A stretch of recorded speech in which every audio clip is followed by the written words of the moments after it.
தொடர்ந்து தாவேகா செய்தி தொடர்பாளர் திரு விவேக் கணநாதன் அவர்களை பேச அன்போடு அழைக்கிறேன். தம்பி தமிழரசன் ஒரு சின்ன தப்பு பண்ணிட்டாரு. எங்களை வலது பக்கம் உட்கார வச்சுட்டு அவங்கள இடது பக்கம் உட்கார வச்சிருக்கீங்க. நீங்கள் அவர்களைத்தான் வலது பக்கம் உட்கார வச்சிருக்கணும். கொஞ்சம் கொஞ்சமாக வலது பக்கம் நகர்ந்து கொண்டே இருக்கிறார்கள். வலது என்றால் பாஜக, வலது என்றால் இந்துத்துவம், வலது என்றால் ஒன்றியத்தோடு கைகுலுக்கி கொண்டு இங்கே இருப்பவனை முதுகில் குத்துவது, வலது என்றால் பண்ணையார்களுக்கு ஆதரவான ராஜாங்கத்தை நடத்துவதற்கு சாமானியர்களை சவுக்கால் அடிப்பதை போன்ற விமர்சனங்களை தொடர்ந்து வைத்து சாமானியர்கள் அரசியலில் எழுந்து வந்துவிடக் கூடாது என்று தங்கள் பண்ணையார் புத்தியால் மிரட்டி பார்ப்பது. இந்த தேர்தலில் ஒரு சுனாமி அடித்தது, அண்ணன் விஜய் என்கிற சுனாமி.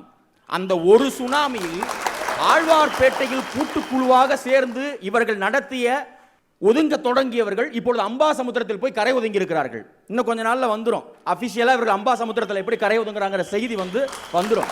காண கண்கோடி வேண்டும். திமுக, அதிமுக, நாம் தமிழர் 3 வரிசையாக ஒரு வரிசையில் உட்கார வைத்திருக்கிறது. வரலாற்றில் யாரும் சாதிக்கவில்லை, அண்ணன் விஜய் சாதித்திருக்கிறார். 77இல் அதிமுக ஆட்சிக்கு வந்த பிறகு திமுகவையும் அதிமுகவையும் இணைத்து வைப்பதற்கு யாராரோ முயற்சித்து பார்த்தார்கள், யாராலும் முடியவில்லை. 50 ஆண்டு காலத்திற்கு பிறகு இப்பொழுது நாங்கள் சாதித்து காட்டிருக்கிறோம். இன்றைக்கு கூட்டணியாக இணைந்திருக்கிறீர்கள், நாளைக்கு நீங்கள் எல்லாமுமாவும் இணைந்து விடுவீர்கள். என்ன மாற்றம் வந்துவிட்டது? 2014இல் பாஜக ஒன்றியத்தில் ஆட்சிக்கு வந்ததற்கு பிறகு இந்தியாவினுடைய சமூக பொருளாதார அரசியல் சூழல்களை அறிந்தவர்களுக்கு, இந்தியாவினுடைய ஜனநாயக மாற்றங்களை அறிந்தவர்களுக்கு தெரியும். 2026இல் அண்ணன் விஜய் தலைமையில் தமிழக வெற்றி கழகம் என்கிற ஒரு பேர் இயக்கத்திற்கு பின்னால் லட்சக்கணக்கான இளைஞர்களும் பெண்களும் தாய்மார்களும் மனிதரண்டு உருவாக்கி இருக்கக்கூடிய மாற்றம் எவ்வளவு மகத்தான மாற்றம் என்று அங்கிருந்து புரியும். நிர்வாக மாற்றங்களை குறித்து நீங்கள் பேசிக் கொண்டிருக்கிறீர்கள், அரசியல் அடிப்படை மாற்றத்தை குறித்து நாங்கள் பேசிக் கொண்டிருக்கிறோம். அரசியலினுடைய அடித்தளத்தை மாற்றி எடுத்து என்றால் பெரியாரை மாற்றாமல், அண்ணாவை மாற்றாமல், காமராஜரை மாற்றாமல் உருவாக்கி கொடுத்த அந்த தளத்தில் இருந்து புதியவர்கள் உள்ளே நுழைந்து இந்த நிர்வாகத்தை கைப்பற்றுவதற்கான ஒரு பேர் இயக்கத்தை கட்டமைத்து இருக்கிறோம். 1.5 ஆண்டு காலம் 2 ஆண்டு காலத்திற்கு உள்ளாக இந்த படங்கள்ல வரும், இந்த காட்சில்லா படங்கள்லாம் வரும். கடல் ரொம்ப அமைதியா இருக்கும், திடீரென்று காட்சில்லா எழுந்து நின்று கர்ஜிக்கும், ஆகாச வாகனம் அப்படியே அதிர்ந்து போகக்கூடிய அளவுக்கு வெளிச்சம் பரவும்.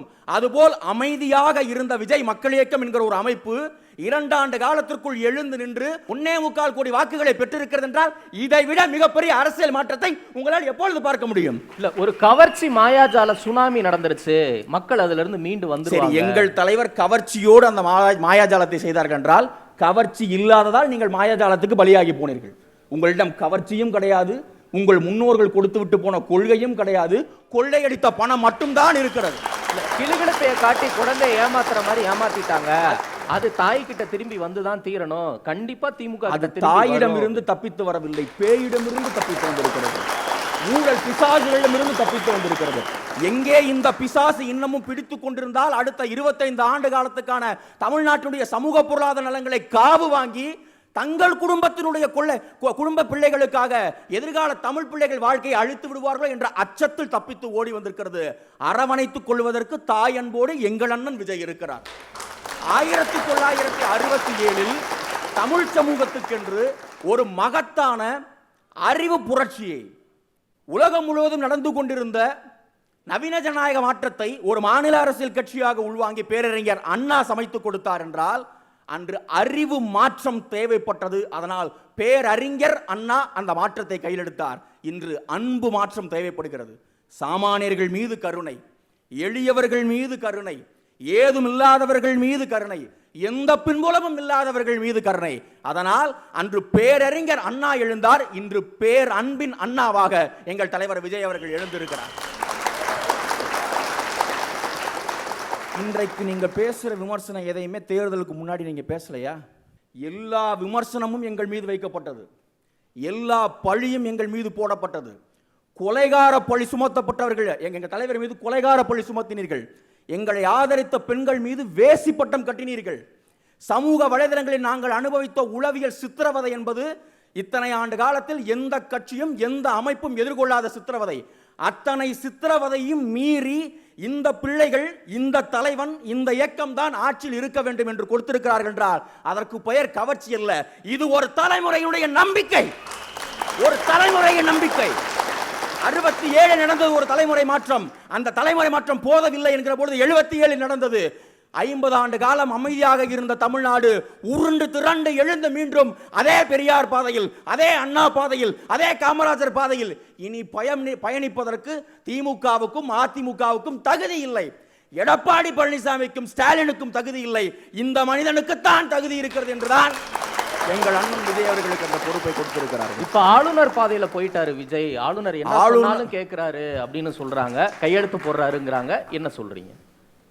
ஆளுநரோடு கைகுலுக்கி கொண்டு ஆட்சியை கவிழ்ப்ப முயற்சித்து செய்து கொண்டிருப்பவர்கள் யார் என்று மக்களுக்கும் தெரியும், உங்களுக்கும் தெரியும். இந்த ஆட்சியை அமைப்பதற்காக எங்கள் அண்ணன் ஆளுநர் மாளிகைக்கு எத்தனை முறை அழைக்கழிக்கப்பட்டார் என்பது மக்களுக்கும் தெரியும், உங்களுக்கும் தெரியும். ஆளுநரை அவருக்குரிய மரியாதையோடு நடத்துவதற்கு பெயர் ஆளுநரோடு கைகுலுக்குவதல்ல. ஆளுநரிடம் போய் மனு கொடுத்தால் அங்கே ஒன்றியத்தில் ஏதாவது வேலை நடக்கும் என்று அடித்தளத்திலே உருவிட்டுக் கொண்டிருக்கிறீர்களே, அதற்கு பெயர் தான் ஆளுநரோடு கை குலுக்குவது. எங்களுக்கு கள்ள சமரசம் எதுவும் கிடையாது. நாங்கள் அவர்களோடு நல்ல சமரசத்துக்கும் போக விரும்பவில்லை. ஆளுநர் அவருக்கு உரிய அரசியலமைப்பு சட்ட பணிகளை செய்தால் போதும் என்ற இடத்தில் அவரை நாங்கள் வைத்திருக்கிறோம். வரிசையாக ஒவ்வொரு நிர்வாக மாற்றங்கள் குறித்து இதான் அவங்க சொன்னார்கள். இவர்களால் ஒன்றை மட்டும் மறுக்கவே முடியாது, அல்லது ஒன்றை ஏற்றாலும் ஏற்காதது போல் நடிப்பார்கள். நீங்கள் யோக்கியர்களா, நீங்கள் நல்லவர்களா, நீங்கள் மாற்றத்தை கொண்டு வந்து விட்டீர்களா என்று கேட்பார்களே தவிர, நாங்கள் நல்லவர்கள், நாங்கள் யோக்கியர்கள், நாங்கள் நல்லாட்சி கொடுத்தவர்கள் என்று இவர்களால் ஒரு நாளும் சொல்ல முடியாது. நாம் தமிழரால் எப்பவுமே சொல்ல முடியாது. ஒரு நாள் ஆட்சிக்கு வரப்போறது கிடையாது. கொடுத்தவர்களை சொல்றாங்க, ஆட்சியில் முன்பாக இருந்தவர்களை சொல்றாங்க. இவர்களால் அந்த வார்த்தைக்குள் வரவே முடியாது. அவர் அங்கே பணம் வாங்கிவிட்டார், இவர் இங்கே பணம் வாங்கிவிட்டார். நீங்கள் வாங்கி திளைத்து ஊறி ஒட்டுண்ணியாக இந்த மண்ணை சுரண்டி அடித்ததை பார்த்த பிறகுதானையா எங்கள்கிட்ட இந்த ஆட்சியை தூக்கி கொடுத்தார்கள் மக்கள். தமிழ்நாட்டு வரலாற்றில் அடுத்தடுத்து 2 ஆட்சிகள், திமுக அதிமுக 2 பெரிய கட்சிகள் ஆட்சியில் இருந்து 2 தலைமைகளும் ஒரே நேரத்தில் வந்து நிராகரிக்கப்பட்டிருக்கிறது. இதுல என்ன பாருங்க நீங்க, இப்போ இவர்கள் எந்த இடத்துக்கு வந்துட்டாங்கன்னா, இவர்கள் 2 பேர் கட்சிக்கு யார் தலைமைன்னு இவங்களுக்கே தெரியல. எடப்பாடி பழனிசாமியை முதலமைச்சராக்குவதற்கு உதயநிதி ஸ்டாலின் உழைத்துக் கொண்டிருக்கிறார். உதயநிதி ஸ்டாலின் மீது ஏதாவது விமர்சனம் வந்தால் அதிமுக ஐடி விங் எங்க மேல பாயுது. அம்பாசமுத்திரத்தில் சீமானை நிறுத்தி வைத்து சட்டசபைக்குள் எங்களுக்கு எதிராக சதி செய்யலாமா என்று இவர்கள் வந்து கூட்டாலோசனையில் இருக்கிறார்கள். இப்ப இந்த 3 பேருக்கு யாரு தலைவர்னு இவங்களுக்கே தெரியல, யார் நம்ம கட்சியோட ஒரிஜினல் தலைவர்னு. முதலமைச்சர் வேட்பாளர் என்று பட்டியல் எடுத்துக்கொண்டால் திமுக விட்டு இன்னைக்கு முதலமைச்சர் வேட்பாளரே இல்லை. ஐயா ஸ்டாலின் அவர்கள் 16 சுற்று வாக்கு எண்ணிக்கையிலும் தோல்வியுற்று குளத்தூரிலிருந்து தோற்று கிட்டத்தட்ட அரசியல் ஓய்வுக்கு போகிற மனநிலைக்கு வந்து விட்டார். அவரை போய் நோன்றாங்க, ஐயா நீங்களே வந்துருங்க, யார் அவங்க பாட்டில் இருக்க சீனியர்ஸ், இவரை வச்சுட்டு காலம் தள்ள முடியாது அவங்களுக்கு தெரியும், நீங்களே வந்துருங்க அப்படின்னு. அவர் எதை வேண்டுமானாலும் செய்வார். தன் மகனுடைய எதிர்காலத்துக்கு மட்டும் எந்த சிறு கேடையும் அவர் செய்து விட மாட்டார்.